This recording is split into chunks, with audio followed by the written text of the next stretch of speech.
Hello guys, welcome back to FTCL and Facts Channel. Di video kali ini, saya akan menjelaskan materi tentang tabel kontingensi menggunakan software SPSS. Nah, sebelum kita mulai ke tutorialnya, kita harus tahu dulu dong, apa sih itu software SPSS dan bagaimana cara kerja software ini. Definisi SPSS. SPSS merupakan singkatan dari Statistical Product and Service Solution, merupakan paket program aplikasi komputer untuk menganalisis data statistik. SPSS biasa digunakan untuk pengolahan dan menganalisis data yang memiliki kemampuan analisis statistik serta sistem manajemen data dengan lingkungan grafis. Bagaimana sih cara kerja software ini? Cara kerja software ini adalah membaca berbagai jenis data atau memasukkan data secara langsung ke dalam SPSS Data Editor. Bagaimanapun struktur dari file data mentahnya, maka data dalam data editor SPSS harus dibentuk dalam bentuk baris atau case dan kolom atau variabel. Nah, setelah kita mengetahui software yang akan kita pakai, saat ini saya akan menjelaskan materi tentang tabel kontingensi. Apa itu tabel kontingensi? Tabel kontingensi adalah tabel yang digunakan untuk mengelompokkan sampel pengamatan menurut dua ciri atau lebih yang dapat diamati. Tabel kontingensi merupakan tabulasi silang yang secara bersamaan merangkum dua variabel yang diamati beserta hubungannya. Tingkat pengukuran bisa jadi nominal. Berikut ini contoh tabel kontingensi. Ini adalah tabel kontingensi. American Coffee Association melaporkan informasi berikut mengenai usia dan jumlah kopi yang dikonsumsi dalam sebulan. Di sini ada usia, rendah, moderat, tinggi, dan total. Di bawah 30 tahun ada rendah 36, moderat 32, tinggi 24, dan total 92. 30 hingga 40 ada rendah 18, moderat 30, tinggi 27, total 75. 40 hingga 50, rendah ada 10, moderat ada 24, tinggi ada 20, dan total ada 54.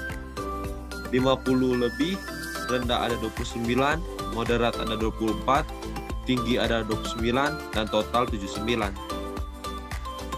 Total keseluruhan di sini ada 90, 110, 100, dan jumlah semua 300. Berdasarkan tabel ini, masing-masing dari 300 responden dikelompokkan menurut dua kriteria. Yang pertama usia, dan kedua jumlah kopi yang dikonsumsi. Contoh lain, tabel kontingensi. Survei dari 150 orang dewasa yang dikelompokkan masing-masing menurut jenis kelamin dan jumlah film yang ditonton pada bulan lalu. Masing-masing responden dikelompokkan menurut dua kriteria, jumlah film yang ditonton dan jenis kelamin. Film yang ditonton, di sini film yang ditonton, laki-laki, perempuan, dan total.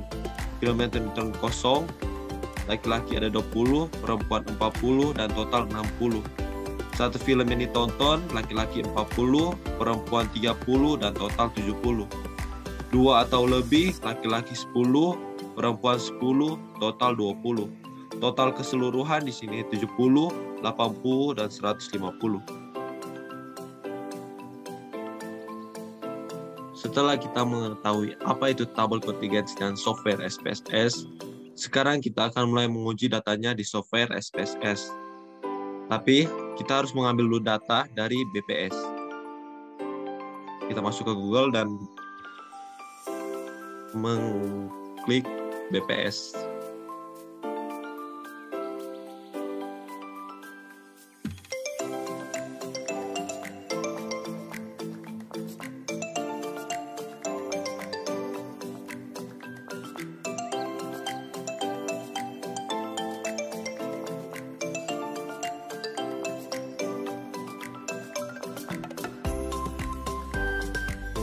Kita klik tabel dinamis.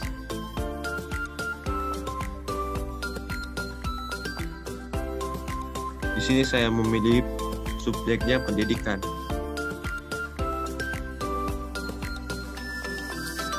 Di sini ada banyak data yang bisa kita pakai, tapi saya hanya akan memilih persentase penduduk buta huruf.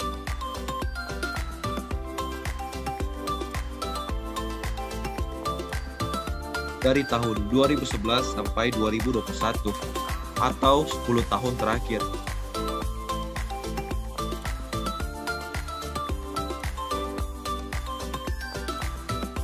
Untuk karakteristiknya 15 tahun ke atas.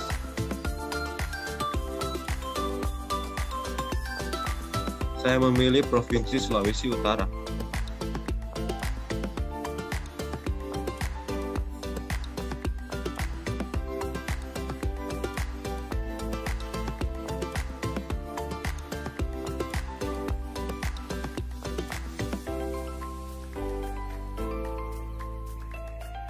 Kita tunggu.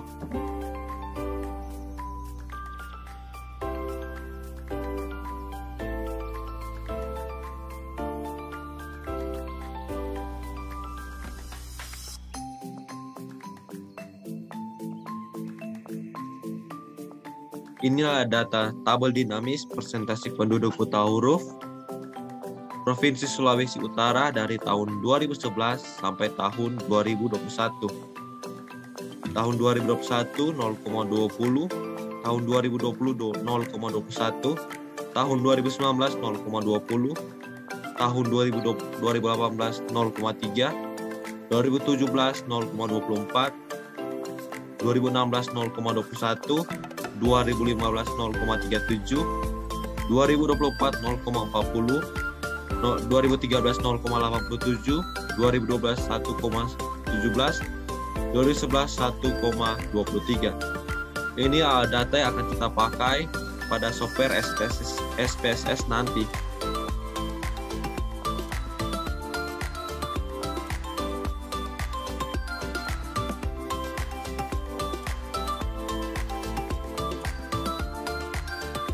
Setelah kita sudah menemukan datanya, kita masuk ke software SPSS. Di sini saya memakai SPSS yang versi 25.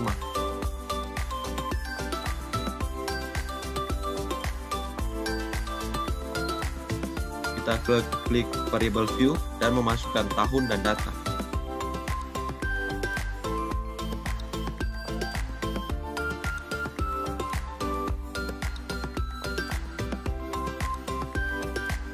Kita kembali ke data view dan memasukkan tahunnya.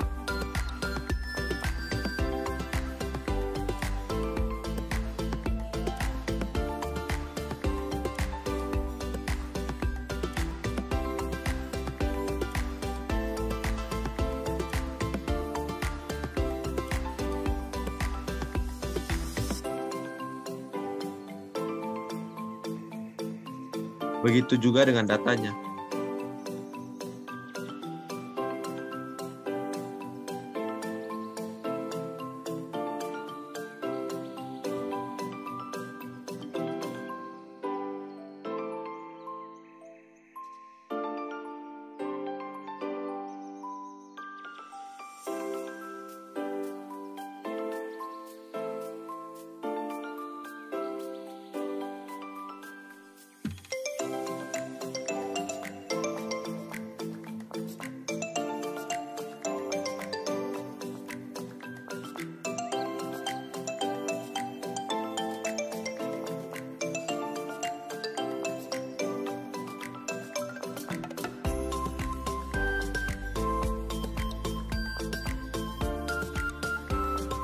Setelah tahun dan datanya sudah ada, kita tinggal mengolahnya dengan analyze, descriptive statistik, dan cross-tab. Kita masukkan tahun dan datanya. Karena kita akan membuat tabel kontingensi, kita pilih option, statistik, dan tabel kontingensi.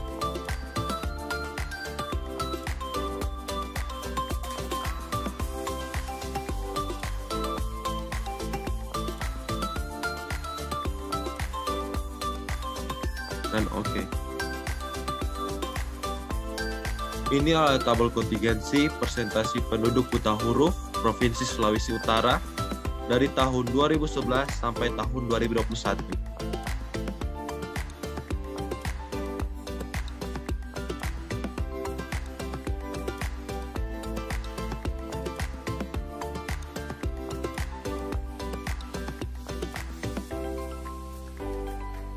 Saya masih memiliki satu data lagi untuk kita olah di software SPSS ini. Pertama kita masuk ke BPS.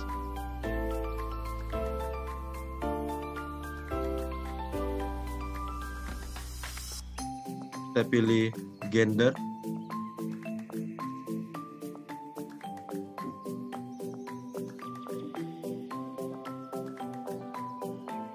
Kita pilih keterlibatan perempuan di parlemen.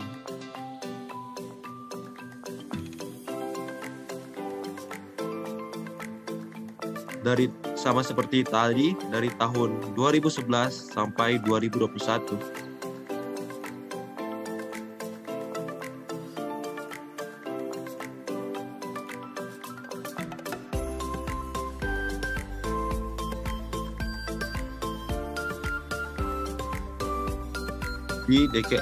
Di DKI Jakarta.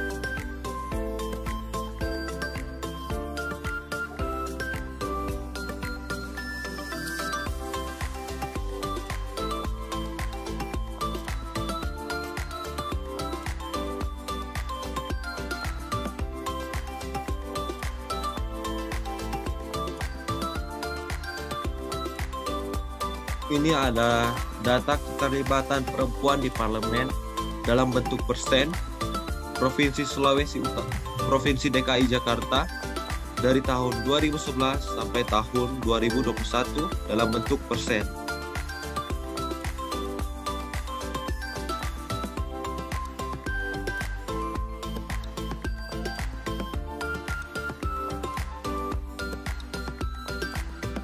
Kemudian kita masuk lagi ke software SPSS. Kita hapus terlebih dahulu.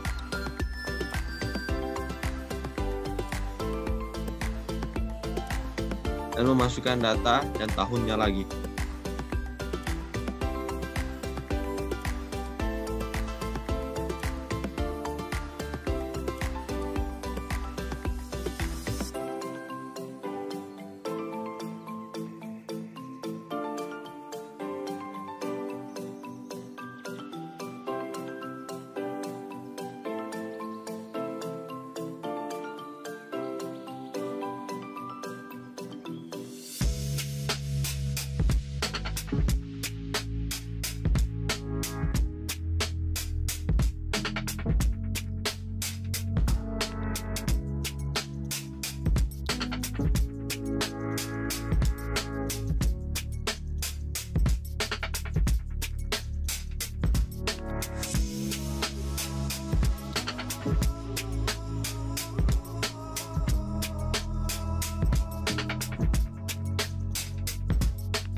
Setelah selesai, kita buat seperti tadi.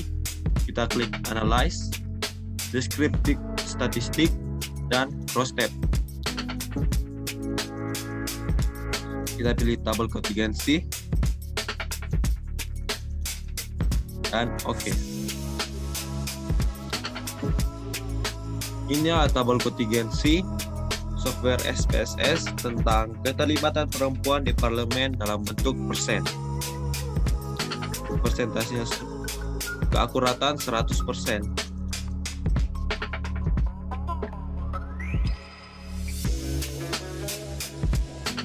Nah, itu dulu materi dari saya. Semoga penjelasan yang saya sampaikan tadi bisa dimengerti dan dipahami. Terima kasih.